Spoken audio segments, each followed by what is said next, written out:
What are you hearing as you go around the state? There's been a lot of talk about social issues. Are you hearing as much talk about economic issues? I think right now, since inflation has been so persistent, and I still stay in touch with, I ran a small business for many years, and 3 of my 4 kids now run the business that I ran for 37 years. There's a lot of hesitancy out there, a little concern about what lies ahead. Inflation's been stubborn. When you let that out of the box, it takes a while to get rid of it. Some of the indicators are starting to show in our own business where it's stuff that's not a necessity. We've seen that kind of tail off even like a year ago. So I think we're in for some type of reconciliation from the borrowing and spending that we've been doing, and that's generally of concern. And almost every election, economies and jobs come up to be the critical issue. And when you look at what we've done through the federal government, I've been there 4.5 years. I think it's been kind of deceiving, because when you borrow and spend that much money, there's generally a hangover, kind of a withdrawal period, and I think we're getting into that. We'll see. Are you, follow up here, are you concerned that a lot of the Republicans who are running, not necessarily you, are focusing so much of their issues, there's so much of their attention on social issues? For example, the quote-unquote woke culture, the whole issue that we recently just settled with the new abortion law in Indiana, et cetera. So when I travel, I visit all 92 counties, so I get a great cross-section. There are probably 50 of our counties that are trying to find their next act in terms of if they had a factory in their county, or 2 or 3. They're going to be rural counties. Their key concern is what you were talking about. A lot of times the other issues come to the surface, and it's always a difficult discussion. But what I hear mostly would be concern maybe on the border as an issue more than I would the social issues. Jobs in the economy, that was the big issue when I ran in 18. It's going to be here again, and I think that's why I'm not hearing it much when I'm out. I hear issues like rural broadband if you're in the rural counties. We need more of that and faster into every nook and cranny if you're going to get some of these places to start stemming population flow the wrong direction and getting kids to move back to their own hometowns. Affordable housing is another issue. And those are the things that I hear a lot about, have weighed in on even in D.C. at the federal level, and feel real good about what I can do as governor. Are you here as a governor's candidate or a senator, or both, or neither? Well, on something like this, I visit all 92 counties, and I will do that if I'm elected governor on the official side of what you do. So here today, this is a political get-together, and you're going to get both questions, because it'd be a hybrid. And here, a good part of the conversation would have been on issues and not the political side, but they're woven together. So a lot of our discussion today was about dysfunction in D.C. So that's easy for me to explain. In the 4.5 years I've been there, we've gone from 18 trillion in debt to now nearly 33 trillion. And we've become an entity there that seems to want to run like no other place does. And then that gets tied into, well, what would you do as governor to weigh in on some of those issues? So, will you resign at some point from the Senate to campaign? Or? No, I'm going to finish out my term, and that's going to make, I get up early, go to bed late, and have run a business for 37 years and know how to manage the clock and work hard. Got to remember, when I ran for Senate, I started with 1%, and even friends and family thought that was a fool's errand, and I invested 15 months, 14 to 18 hours a day, 6 days a week. So I'm going to do that same thing here. How will you be there to vote, or 2 places at once? Or? Well, then you got to cram a lot in when you're on recess, and I do not take the taxpayer-paid vacations overseas. I come back to Indiana, listen, learn, and I'll campaign and do the official side. I want to ask you a political question. The Republican presidential debate is tonight. The front runner, Donald Trump, is not only not debating tonight, he is saying that he won't debate at all. Is that a disservice to the Republican voter? Well, not the Republican Party, the Republican voter. I think he's doing that just strictly as a strategy because he's that strong in the polls, and probably views that the only way you could go is down. And I think that's a reflection that many view the policies that were in place pre-COVID as working, especially when you compare the fact that now we doubled the amount we're borrowing each year. We've got inflation. It's a sugar high economy based upon borrowing and spending, and we're coming out of it in some sense to try to get back to where you're not dependent on it. And I think it's actually creating that angst among people, even when you got stats that look pretty good. It doesn't feel that way. So I think he's calculating that he has nothing to gain from it. What is your concern on a personal level, whether it be as a governor's candidate or as a person, as a sitting member of Congress, that the litany of criminal charges against him, against your party's standard bearer right now, continues to grow? He's going to be in the news again tomorrow, when he turns himself in Georgia. Well, I think that litany has been there since the Mueller report, since the first impeachment. But these are criminal charges. I know, and criminal charges brought up, in many think a political way, in jurisdictions that look like, will there be a fair trial? I think that all of that ought to be litigated in a political way through the election, and not to where it looks like you're orchestrating it in a way where you're weaponizing against your main political opponent.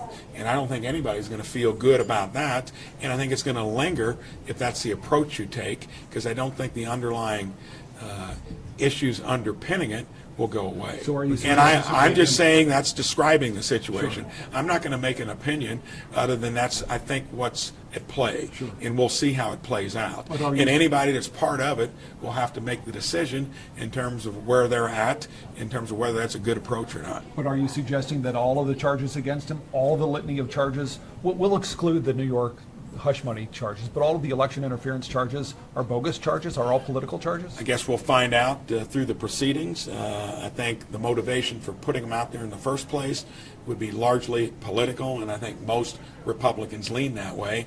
And if you want to measure it, every time another charge is levied, he seems to get stronger in the polls. So that should tell you something. Sorry, Mark, one more real question on that. If he is convicted, there's the push to have a trial before the election. If he is convicted, does that mean he should step away from the candidacy? I'm not going to make any statement on that. I think whatever happens there. The underlying issues, and when he ran in the first place, I think this is clear. It was half the country was teed off with business as usual in D.C.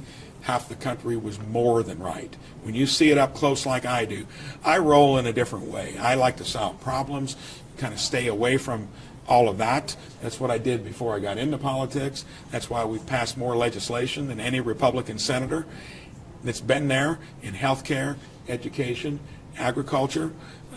That's what government should be about. You're going to inevitably be embroiled in some of this stuff when you're so divided politically in the country.